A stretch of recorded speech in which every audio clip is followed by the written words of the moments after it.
अल्लाह का नाम लेके बिस्मिल्लाहिर्रहमानिर्रहीम। अस्सलाम वालेकुम एवरीवन, मैं हूँ फिरदौस। आज का वीडियो का जो टॉपिक है वो है चंगेज़ खान इन इस्लाम। ये जो वीडियो में रिएक्शन दे रहे हैं ये दा कोहिस्तानी का वीडियो। तो चंगेज़ खान एक्चुअल में कौन है, इन्होंने इस्लाम कैसे मतलब कबूल किया, इस वीडियो में देखेंगे। चंगेज़ खान एक्चुअल में है कौन, की स्टोरी क्या है। तो जो दा कोहिस्तानी का जो वीडियो बनाते हैं काफ़ी मतलब स्टोरी फॉर्म में होता है, मतलब हर एक चीज़ पूरे स्टोरी फॉर्म में बहुत अच्छी बेहतरीन तरीक़ा से बताते हैं। तो एक्चुअल में देखेंगे चंगेज़ खान एक्चुअल में कौन था, इस वीडियो में देखेंगे। तो काफ़ी इंटरेस्टिंग होने वाला है वीडियो। चलो वीडियो स्टार्ट करते हैं। एक बहुत ही इंटरेस्टिंग हदीस है जिसमें रसूलुल्लाह सल्लल्लाहु अलैहि वसल्लम ने फरमाया था कि क़यामत तब तक नहीं आएगी जब तक तुम मुसलमान ऐसे लोगों से नहीं लड़ोगे जिनकी शक्लें बिल्कुल रेड लाल होंगी, उनके नाक बिल्कुल फ्लैट होंगे, उनकी छोटी छोटी आंखें होंगी और चेहरे बिल्कुल शील्ड्स की तरह फ्लैट होंगे और जिनके जूते बालों से बने होंगे। नाउ रसूलुल्लाह सल्लल्लाहु अलैहि वसल्लम ने इस हदीस के बाद अपनी वफात तक पूरे अरब को फतह कर लिया था और मुसलमानों की एम्पायर पूरे अरब में फैल चुकी थी, जिसके बाद खिलाफत राशिदा के 30 सालों में अबू बकर, उमर, उस्मान और अली की खिलाफत में मुसलमानों ने पहली बार अरब से निकलकर इंसानों की तारीख की सबसे बड़ी एम्पायर बनाई और पहली बार मुसलमान दुनिया के सुपर पावर बने। लेकिन सिर्फ 30 साल हुकूमत के बाद खिलाफत राशिदा खत्म कर दी गई और खिलाफत एक खानदान बनु उमैया के कंट्रोल में आई, जिन्होंने फिर मुसलमानों की इस एम्पायर पर 90 ईयर्स तक हुकूमत की और इसे राशिदून खिलाफत की इस साइज से बढ़ाकर इतने इलाके तक पहुंचा दिया।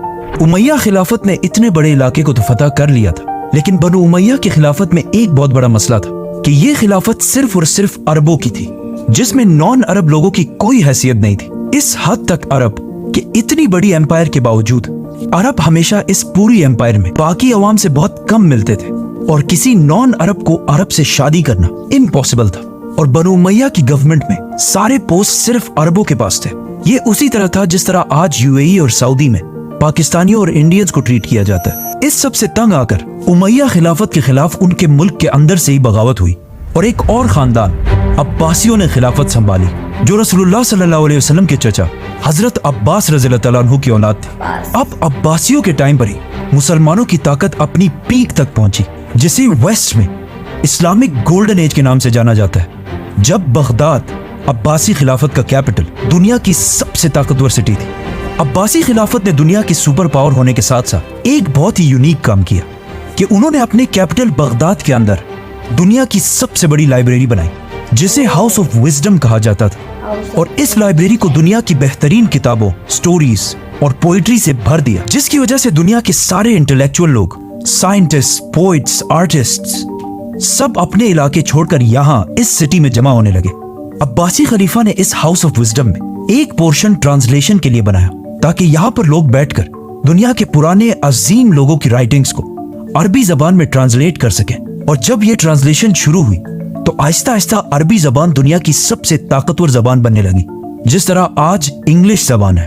अब्बासी खिलाफत ने दुनिया में पहली बार साइंटिस्ट को अपने रिसर्च करने के लिए फंडिंग करना शुरू की, जिसकी वजह से दुनिया में बड़े बड़े मुसलमान साइंटिस्ट सामने आए, जैसे कि बगदाद के इस हाउस ऑफ विजडम का हेड जिसका नाम था अल-ख्वारिज़मी, A man named Al-Khwarizmi जिन्होंने पहली बार दुनिया में अलजबरा इंट्रोड्यूस किया, was one of the greatest mathematicians of all time, a Muslim, worked in the golden age of Islam. जो आज भी दुनिया के साइंस में बहुत बड़ी इंपॉर्टेंस रखता है। अब्बासी खिलाफत में साइंस के साथ साथ आर्ट्स भी बहुत आगे बढ़ा और इसी दौर में अल्फ लैल व लैल जैसी किताब लिखी, 1001 Nights, जिसमें ऐसी स्टोरीज लिखी गई जिन पर आज तक हॉलीवुड में मूवीज बनाई जाती हैं। For example Aladdin, Ali Baba, They all know about Alibaba. और सिम्बाद वगैरह। इन शॉर्ट मुसलमान दुनिया के सुपर पावर थे और इन्हें चैलेंज करने वाला दुनिया में कोई भी नहीं था। लेकिन जब भी हिस्ट्री में कोई एम्पायर इस लेवल तक पहुंचती है तो उससे आगे सिर्फ एक ही रास्ता होता है, डिक्लाइन। हुआ यूं कि अब्बासियों से पहले उमैया खिलाफत एज वी नो कि सिर्फ अरबों की खिलाफत थी, लेकिन अब्बासी खिलाफत उमैया से बिल्कुल ऑपोजिट थी। मतलब इस खिलाफत के दौर में एम्पायर के हर कोने से लोग गवर्नमेंट में शामिल थे, पर्शियंस, टर्क्स, ग्रीक सब। और एक अब्बासी खलीफा ने तो तुर्कों की एक बहुत पावरफुल फौज भी बनाई, सल्जूक फौज, और ये फौज टाइम गुजरने के साथ साथ इतनी स्ट्रांग हो गई कि इसने अब्बासी खिलाफत को मजबूत करने के बजाय खिलाफत का सारा कंट्रोल अपने हाथ में ले लिया, जिसके बाद खलीफा सिर्फ एक नाम का खलीफा था और मुल्क की सारी ताकत सल्जूक फौज के पास थी। ये ऐसा है जैसे आज किसी मुल्क का प्राइम मिनिस्टर सिर्फ नाम का प्राइम मिनिस्टर हो और मुल्क की सारी ताकत किसी और के पास हो। Sorry.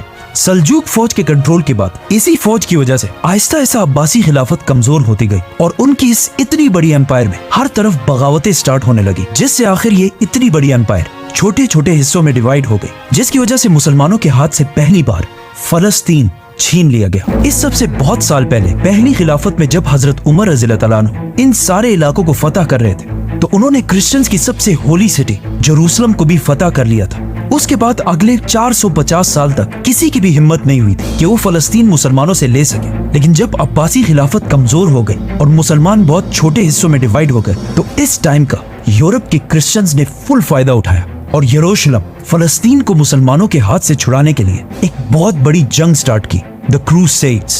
The mightiest battle between Christianity and Islam. और आखिर 1099 में उन्होंने फलस्तीन और जेरूसलम फतह करने के बाद हजारों मुसलमानों, बच्चे, औरतें, बूढ़ों को शहीद कर दिया और उनके घरों को आग लगा दी। एक किताब में तो ये तक लिखा है कि क्रूसेडर्स ने मुसलमान माओं से उनके बच्चे छीनकर बड़ी बड़ी बिल्डिंग से नीचे फेंक दिए। मुसलमानों ने इन क्रूसेडर्स से भागकर घरों और मस्जिदों में छुपने की कोशिश की, लेकिन क्रूसेडर्स ने बजाय इसके कि उनको निकाला जाए, क्रूसेडर्स ने उन घरों को बाहर से आग लगा दी, जिससे हजारों मुसलमान जलकर राख हो गए। अगर आप सोचेंगे कि इतना जालिम कोई कैसे हो सकता है, तो आज भी फलस्तीन में यही सब कुछ एग्जैक्टली इसी तरह हो रहा है। क्रिश्चियंस के जुल्म से कुछ ही मुसलमान वहाँ से बचकर निकले और ये मुसलमान मस्जिद अक्सा से उस पुराने कुरान मजीद को भी अपने साथ लेकर गए जो हजरत उस्मान के दौर में लिखा गया था। इस सब जुल्म के बावजूद दुनिया में मुसलमानों का ऐसा कोई लीडर भी नहीं था जो फलस्तीन को दोबारा फतह कर सके। लेकिन फलस्तीन खोने के सिर्फ 40 साल बाद इराक में एक आम से सोल्जर नजमुद्दीन अयूब के घर में एक बच्चा पैदा हुआ। यूसुफ सलाहुद्दीन अयूबी के नाम से याद किया जाता है। सलाहुद्दीन अयूबी 25 साल की एज में अपने चाचा के साथ इराक छोड़कर इजिप्ट की तरफ गए और वहां आहिस्ता आहिस्ता बहुत लंबी स्ट्रगल के बाद इजिप्ट के बादशाह सुल्तान बन गए। ये बहुत लंबी कहानी है, इसे फिर करेंगे।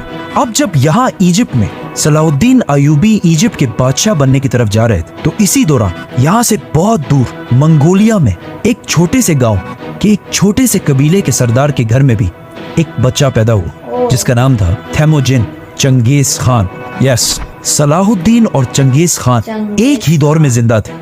एक ने मुसलमानों को वापस ग्लोरी की तरफ लेके जाना था और दूसरे ने मुसलमानों को ऐसा तबाह करना था जो इससे पहले किसी ने भी नहीं किया था। फलस्तीन और स्पेशली जेरूसलम को खोने के बाद मुसलमानों का कोई स्ट्रॉन्ग लीडर तो नहीं था, लेकिन इस दौरान सबसे जबरदस्त रोल मुस्लिम स्कॉलर्स उलमा ने प्ले किया था, क्योंकि इससे पहले जो मुसलमान हर वक्त आपस में लड़ते रहते थे और बहुत सारे फिरकों में डिवाइडेड थे, उन्हें कुछ बहुत अजीम स्कॉलर्स ने एक ही गोल पर यूनाइट करना शुरू किया कि किसी भी हाल में फलस्तीन को दोबारा फतह करना है, जिससे अगले कई सालों में मुसलमान किंगडम्स की यंग पॉपुलेशन के दिमाग में ये बात बहुत अच्छी तरह बैठ गई। लेकिन फिर भी मुसलमानों का ऐसा कोई एक लीडर नहीं था जो मुसलमानों को यूनाइट करके क्रिश्चियंस पर हमला कर सके। आखिर सलाहुद्दीन अयूबी ने इजिप्ट का सुल्तान बनने के बाद पहले तो क्रिश्चियंस के एक ग्रुप से डील कर ली कि अगले 10 साल तक बिल्कुल अमन होगा और हम एक दूसरे पर हमला नहीं करेंगे, ऑलमोस्ट सुलह हुदैबिया की तरह। इन 10 सालों को यूज करके सलाहुद्दीन अयूबी ने पहले मुसलमानों को यूनाइट करना शुरू किया और फिर आखिर इस सारे इलाके को फतह करने के बाद अब सलाहुद्दीन अयूबी दुनिया के सबसे ताकतवर मुसलमान बादशाह बन चुके थे और दुनिया के सारे मुसलमान फलस्तीन को फतह करने के लिए सलाहुद्दीन अयूबी की तरफ देखने लगे। उस जमाने के बड़े बड़े स्कॉलर्स ने भी सलाहुद्दीन अयूबी को सपोर्ट किया, जिनमें से सबसे बड़े स्कॉलर का नाम था शेख अब्दुल कादिर जिलानी। अब्दुल कादिर जिलानी उस वक्त दुनिया के सबसे इन्फ्लुएंशियल स्कॉलर थे, जिनकी सलाहुद्दीन अयूबी भी बहुत रिस्पेक्ट किया करते थे। आखिर सलाहुद्दीन अयूबी ने अपनी फौज लेकर क्रूसेडर्स पर हमला कर दिया और साल 1192 में जेरूसलम को मुकम्मल तौर पर फतह करके सिक्योर कर लिया। 1192 मुसलमानों की तारीख का बहुत इंपॉर्टेंट साल था, क्योंकि इस साल एक तरफ सलाहुद्दीन अयूबी ने इतनी बड़ी फतह हासिल की और दूसरी तरफ शहाबुद्दीन गौरी ने इंडिया पर हमला करके इसे फतह कर लिया और दिल्ली सल्तनत की बुनियाद भी रखी। अब ऑलमोस्ट 100 साल बाद मुसलमान आखिरकार दोबारा थोड़ा स्टेबल होने लगे और मुसलमानों की खोई हुई इज्जत भी उन्हें वापस मिलने लगी। लेकिन अब जब मुसलमानों को थोड़ी कामयाबी मिल चुकी थी तो इस सब से 600 साल पहले रसूलुल्लाह सल्लल्लाहु अलैहि वसल्लम की कही हुई हदीस के पूरे होने का टाइम आ चुका था। तो इस सब से बहुत दूर चंगेज खान ने मंगोलिया को यूनाइट कर लिया था और बहुत तेजी से हर तरफ अपनी ताकत बढ़ा रहा था। चंगेज खान का असली नाम तैमोजिन था और उसका बाप मंगोलिया के एक छोटे से कबीले का सरदार था। लेकिन तैमोजिन के बचपन में ही एक दूसरे कबीले ने उसके बाप को सीक्रेटली जहर देकर मार दिया था, जिसके बाद तैमोजिन और उसका पूरा खानदान बहुत सख्त जिंदगी गुजारता रहा। और कहा जाता है कि एक वक्त में तैमोजिन चाइना में किसी और का गुलाम बनकर भी रहा, लेकिन फिर तैमोजिन ने आखिर वापस मंगोलिया आकर अपने कबीले को यूनाइट किया और आहिस्ता आहिस्ता उसकी ये मंगोल एम्पायर बढ़ने लगी और इतनी बड़ी हो गई कि मंगोलियंस ने तैमोजिन को एक बहुत बड़ा टाइटल दिया, चंगेज खान, जिसका मतलब है सबसे बड़ा बादशाह। खान, ये नाम खान इससे पहले टर्किश जबान में भी यूज किया जाता था, लेकिन चंगेज खान की वजह से ये नाम पूरी दुनिया में हमेशा के लिए फेमस हो गया। मतलब कुछ सर्वेस के मुताबिक आज दुनिया में 2.5 करोड़ लोग ऐसे हैं जिनके नाम में खान आता है, जैसे कि शाहरुख खान, आमिर खान और of course Imran Khan. Mongolia को आज भी अगर देखा जाए तो एक बहुत ही गरीब और आम सा मुल्क है और उस जमाने में तो इससे भी बहुत ज्यादा कमजोर था। इसीलिए चंगेज खान के इस एम्पायर के बनने के बाद भी मंगोलिया के नेबर चाइना ने इसे सीरियसली नहीं लिया, क्योंकि आने वाले कुछ ही सालों में चंगेज खान ने चाइना की कैपिटल बीजिंग को फतह कर लिया और पहली बार लोगों ने देखा कि चंगेज खान कितना जालिम है। और उसके जुल्म की कहानियां तो हम सब ने सुनी है कि वो लोगों के सर काटकर उसके पिरामिड्स बनाया करता था। लेकिन ये जुल्म चंगेज खान का कोई शौक नहीं था, इस जुल्म से उसे बहुत बड़ा फायदा था। मतलब उसने अपनी पूरी फौज को 10 आदमियों के ग्रुप्स में डिवाइड किया और फिर 10 से 100 और फिर 100 से 1000 और 1000 से 10,000 के ग्रुप्स। नाउ चंगेज खान ने अपनी आर्मी के लिए एक रूल बनाया था कि हर 10 लोगों के ग्रुप में अगर एक बंदा भी जंग छोड़कर भाग जाएगा तो उसके ग्रुप के बाकी 9 लोगों के सर काट दिए जाएंगे, जिससे चंगेज खान की आर्मी के सोल्जर्स एक दूसरे को जंग से भागने ही नहीं देते थे और जो भी भागने की कोशिश करता था उसे उसकी आर्मी खुद ही मार देती थी। इसके अलावा चंगेज खान ने जस्टिस का एक ऐसा सिस्टम बनाया कि अगर कोई भी इस एम्पायर में किसी दूसरे का घोड़ा चोरी करे और पकड़ा जाए, उसे उस एक घोड़े के बदले 10 घोड़े वापस करने होंगे और अगर वो वापस ना कर सका तो सिर्फ उसे नहीं, उसके पूरे खानदान, बच्चे, बीवी, माँ बाप सबको मार दिया जाएगा। इस तरह चंगेज खान की ये जालिम एम्पायर बहुत तेजी से फैलने लगी और आखिर मुसलमानों की एक एम्पायर ख्वारिज्म से टकरा गई। पहले तो चंगेज खान का कोई इरादा नहीं था कि वो मुसलमानों से जंग करे, इसीलिए उसने ख्वारिज्म के बादशाह की तरफ दोस्ती का पैगाम लेकर एक डेलीगेशन भेजा। लेकिन ख्वारिज्म के बादशाह ने उन सारे लोगों को गिरफ्तार कर लिया, जिसकी वजह से उन्हें रिहा करने के लिए चंगेज खान ने अपने एम्बेसडर को बादशाह की तरफ भेजा, लेकिन बादशाह ने उस एम्बेसडर का सर काट दिया। अब ये बहुत बड़ी बात, एम्बेसडर या मैसेजर को कत्ल करना इस्लाम में और दुनिया के हर कानून में बहुत बड़ा जुर्म है। जब मंगोलिया में चंगेज खान को इसका पता चला तो उसे बहुत गुस्सा आया और अब उसकी इज्जत का सवाल भी था। तो उसने अपनी सबसे बड़ी फौज 1 लाख की फौज लेकर ख्वारिज्म की तरफ रवाना हुआ और यहाँ मुसलमानों और मंगोल्स के दरमियान अगले 100 साल की जंग शुरू हुई। चंगेज खान ने बहुत तेजी से ख्वारिज्म की इस पूरी एम्पायर को खत्म कर दिया और हर सिटी को फतह करने के बाद वहाँ की सारी पॉपुलेशन के सर काट दिए और फिर उनके पिरामिड्स बनाए, ताकि पूरी दुनिया को पता चल जाए कि चंगेज खान से फड्डा लेना कोई आसान काम नहीं है। चंगेज खान के हमले से पहले ख्वारिज्म एम्पायर, जिसमें आज अफगानिस्तान, उज्बेकिस्तान, ताजिकिस्तान जैसे इलाके हैं, इनकी आबादी 2 मिलियन 20 लाख के करीब थी और चंगेज खान के हमले के बाद अब यहाँ की आबादी सिर्फ 2 लाख रह गई थी। मतलब चंगेज खान ने 18 लाख मुसलमानों को शहीद किया था। इन इलाकों को फतह करने के बाद एक दिन चंगेज खान ने सारे मुसलमानों को एक मस्जिद में जमा किया और फिर खुद मिंबर पर चढ़ा और सारे मुसलमानों से कहा कि मैं तुम्हारे रब की तरफ से तुम पर अजाब बनाकर भेजा गया। इसके बाद मंगोलियन एम्पायर और भी बढ़ती गई और ऊपर रशिया को भी फतह कर लिया। लेकिन उसी दौरान मंगोलिया में चंगेज खान फौत हो और अपने बाद अपने बेटे उगुदाई को सबका बादशाह बनाया और अपनी पूरी एम्पायर को अपने बेटों में डिवाइड कर दी। लेकिन चंगेज खान के जाने के बाद भी मंगोल एम्पायर हर तरफ फैलती गई और आखिर बहुत साल बाद चंगेज खान के पोते हलाकू खान ने एक और बहुत बड़ी फौज तैयार की और उसे लेकर बगदाद अब्बासी खिलाफत के कैपिटल की तरफ बढ़ने लगा, जो उस वक्त दुनिया की सबसे बड़ी और सबसे पावरफुल सिटी थी। अब चाहिए तो ये था कि उस वक्त के मुसलमान यूनाइट होकर मंगोल से लड़ते, लेकिन उस वक्त के मुसलमान इतने फिरकों में डिवाइड हो चुके थे कि मंगोल एम्पायर से लड़ने से ज्यादा वो एक दूसरे से डिबेट्स और मुनाजरों में ज्यादा इंटरेस्टेड थे। हलाकू खान ने हर तरफ से बगदाद को घेर लिया और फिर आखिर 1258 बगदाद को मुसलमानों से छीन लिया और मुसलमानों के खलीफा को कत्ल कर दिया, जिसके बाद अब्बासी खिलाफत 500 साल तक हुकूमत करने के बाद हमेशा के लिए खत्म। बगदाद फतह करने के बाद हलाकू खान की फौज ने इतना खून बहाया कि कहा जाता है कि बगदाद में दरियाए फुरात का कलर मुसलमानों की खून की वजह से कई दिन तक बिल्कुल रेड, और रेड कलर के बाद यूफ्रेटिस रिवर का कलर ब्लैक हो गया, क्योंकि हलाकू खान ने बगदाद के हाउस ऑफ विजडम, जो दुनिया की सबसे बड़ी लाइब्रेरी थी, उसके सारे किताब जलाकर राख कर दिए और उन्हें दरिया में फेंक दिए, जिसकी वजह से दरियाए फुरात का कलर कई महीने तक बिल्कुल ब्लैक था। हिस्ट्री में मुसलमानों पर इतना सख्त टाइम कभी भी नहीं आया कि सिर्फ मुसलमानों को नहीं बल्कि इस्लाम की सबसे होली साइट्स को भी खतरा हो, क्योंकि अब्बासी खिलाफत को खत्म करने के बाद अब मंगोलों के सामने सिर्फ एक और सल्तनत थी, ममलूक सल्तनत, और अगर ये इसे भी हरा देते तो मक्का और मदीना का कंट्रोल भी मंगोल्स के पास चला जाता, तो वो 100% मक्का में काबा को गिरा देते। बट ऐसा नहीं हुआ। जब मंगोल्स बगदाद फतह करके आगे बढ़े तो ये देखकर इजिप्ट के ममलूक सुल्तान ने अपने जनरल बेबर्स के साथ मंगोलों से लड़ने का फैसला किया। सुल्तान को सबने समझाने की कोशिश की कि मंगोलों से लड़ना इम्पॉसिबल काम है, क्योंकि उस जमाने के लोगों और कुछ बड़े बड़े स्कॉलर्स ने भी ये कह दिया था कि ये मंगोल ही असल में याजूज माजूज और बस इसके कुछ ही अरसे बाद कयामत आने वाली, तो इनसे जीतना नामुमकिन है। लेकिन फिर भी सुल्तान और उसका जनरल बेबर्स मंगोलों के खिलाफ एक फौज जमा करने लगे। अब इसी दौरान मंगोलिया में हलाकू खान का भाई, जो उस वक्त पूरे मंगोल एम्पायर का बादशाह था, मार दिया गया। तो हलाकू खान मजबूरन अपनी बड़ी फौज लेकर वहां से वापस चला गया और एक छोटी फौज को यहाँ पर छोड़ा, और आखिर फलस्तीन में एन जालूत के मकाम पर मंगोल्स और मुसलमानों की फौज आमने सामने हुई। ये एन जालूत इलाका फलस्तीन में है और इसे एन जालूत इसलिए कहा जाता है क्योंकि यहूदियों के मुताबिक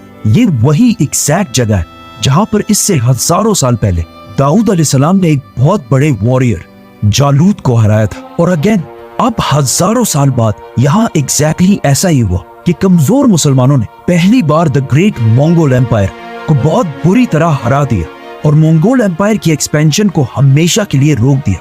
मतलब ये जंग हारने के बाद मंगोल एम्पायर कभी भी इससे आगे नहीं बढ़ी। ये थी मंगोल्स और मुसलमानों की जंग, जिसका इससे बहुत साल पहले रसूलुल्लाह सल्लल्लाहु अलैहि वसल्लम ने पहले ही बता दिया था, जो आखिर एन जालूत की जंग के साथ खत्म हो गई। लेकिन फिर भी मुस्लिम दुनिया के एक बहुत बड़े हिस्से पर मंगोल्स का कंट्रोल था और उन्हें दुनिया में कोई भी चैलेंज नहीं कर सकता। लेकिन फिर आहिस्ता आहिस्ता यही मंगोल यहाँ के रिलीजन इस्लाम को स्टडी करने लगे और आखिर इतना इम्प्रेस हुए कि सारा मंगोल खानदान जो इन इलाकों में आबाद था मुसलमान हो गया और ये सारे इलाके दोबारा इस्लाम के कंट्रोल में है। अगर आप चंगेज खान की औलाद के सारे नाम देखें तो पहले इन सारों के नाम बिल्कुल मंगोल नाम, जैसे कि ओगोदाय, जोची, हलागू, लेकिन आहिस्ता आहिस्ता इनके नाम मंगोल से मुसलमान नाम होने लगे, जैसे कि मोहम्मद, तैमूर, यूनुस और बाबर, क्योंकि इंडिया पर बहुत साल हुकूमत करने वाली मुगल एम्पायर इसी चंगेज खान की औलाद में से थे। हजरत उमर और चंगेज खान में एक बात कॉमन है